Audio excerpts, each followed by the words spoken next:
Sementara itu, Saudara, penyidik di Reskrimsus Polda Aceh menyita 6 unit mobil mewah dan 1 unit rumah pemilik Yelza Butik karena diduga melakukan investasi bodong. Hingga saat ini, pemilik usaha itu belum ditetapkan sebagai tersangka karena masih mengumpulkan bukti kuat dari keterangan ahli. Penyidik di Reskrimsus Polda Aceh sudah memeriksa 34 orang saksi yang terdiri dari pemilik Yelza Butik, petugas administrasi dan reseller untuk pengembangan kasus dugaan investasi bodong senilai 20 miliar rupiah. Selain memeriksa saksi, penyidik juga menyita sejumlah aset pemilik usaha, yaitu 6 unit mobil mewah serta 1 unit rumah untuk dijadikan sebagai barang bukti. Penyidik juga telah meminta keterangan ahli dari Otoritas Jasa Keuangan Perwakilan Aceh terkait perizinan usaha butik ini. Selain itu, penyidik juga akan memanggil saksi ahli dari perbankan di Jakarta terkait investasi bodong yang berkedok bisnis pakaian muslimah ini. Nah, dari 34 saksi sudah kita periksa itu, kita juga sudah memeriksa ahli.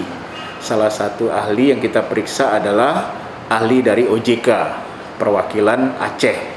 Itu sudah kita lakukan pemeriksaan. Nah, dalam minggu ini insya Allah kita akan melakukan pemeriksaan satu orang ahli perbankan di Jakarta. Nah, nanti dari proses pengumpulan alat bukti itu, nanti kita lakukan gelar perkara untuk penetapan tersangka. Sementara itu, para korban investasi bodong ini terus berdatangan ke Mapolda Aceh untuk membuat laporan karena merasa dirugikan.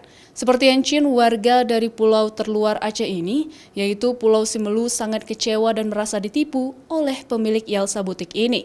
Mereka membuat laporan ke Ditreskrimsus Polda Aceh karena dana investasi belum dikembalikan sesuai batas waktu yang ditentukan, yaitu sebesar 12 juta rupiah. Udah banyak, udah sekitar 12 lah. 12 juta.